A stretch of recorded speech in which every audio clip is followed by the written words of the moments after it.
Hello, United Democratic Women. I'm Congresswoman Sara Jacobs from San Diego, and I want to thank you all so much for having me at the members' annual meeting.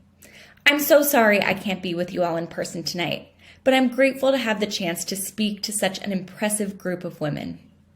Let me start by saying thank you for all that you do to support Democrats in Congress. With election results still coming in, it's clear that we have a tough fight ahead, but your efforts have made a difference in so many of these competitive races. As Red to Blue co-chair for the Democratic Congressional Campaign Committee, I was on the road a lot for Democratic candidates up and down the ballot this election season. And I heard from so many voters like you all who understand the issues we're up against, including abortion access being under unprecedented threat across the country. Throughout my first term, I watched as Republicans voted down legislation that would help move our country forward. And while we've witnessed attacks on our democracy and on our bodily autonomy, I'm proud that my Democratic colleagues and I fought to pass some of the most significant legislation in decades.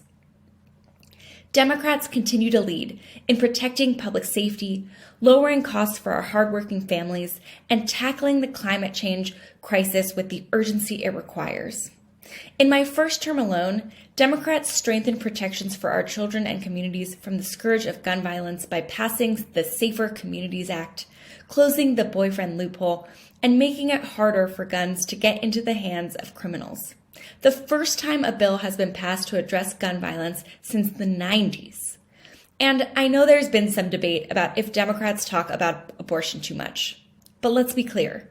Defending abortion is not a side issue that only affects some people. For millions of people across this country of reproductive age, like myself, this is a kitchen table issue. Exit polls are showing that women showed up at the ballot for these rights. The impact of abortion on critical races may have come as a surprise to many pundits, but we know that it was top of mind for women voters. And looking at turnout numbers and early voting, it's clear that Democratic women were the deciding factor in this election in preventing a red wave in Republicans' favor. You know, as a young woman, reproductive health care is my health care. And even before Election Day, we were seeing in state after state laws that are restricting a person's ability to access their reproductive rights. We're seeing young girls forced into motherhood, doctors unable to provide necessary and basic health care without the fear of prosecution, and any expectation of privacy we once held shattered. Deciding if, when, and how to start a family is one of the most important aspects of one's life. But in a world without Roe, my generation now has less reproductive rights than our mother and our grandmothers did. And as a millennial who grew up online, I know that not only did the fall of Roe v. Wade mean that our bodily autonomy was at stake, it also meant that we needed to address data privacy immediately so that nefarious actors don't take advantage of our information, like the data found in period tracking apps, to target people seeking reproductive health care. That's why I introduced the My Body, My Data Act, to protect our digital privacy from the hands of the anti-choice movement by establishing a new national standard to strengthen reproductive health data privacy. Women's voices have already made a profound impact on the future of this country, but the work is not done. We know that when women show up and band together, we can change the direction of our country. After all, it's women who have led the fight on so many of the most important issues we face, like gun violence prevention, reproductive freedom, and so much more. It's time to come together because we're going to need all of us working together if we're going to keep what rights we have right now and ensure that more of them are not eroded.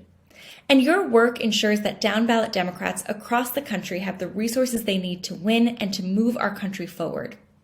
So even with the midterms coming to a close, United Democratic Women understands that we must show up to help organize our communities year-round. It's when we work together and utilize our strengths in each state to support our fellow sisters, mothers, and neighbors that we increase Democratic representation everywhere. For too long, the image of what people have had of leadership in this country often excluded women. And in this moment of our country's history, where so much is at stake, we know that empowering Democratic women and mothers to run up and down the ballot has never been more important.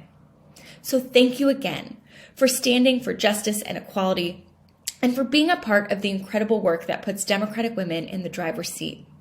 I look forward to continuing our work together because women's rights matter, and it's an honor to be doing this work alongside all of you.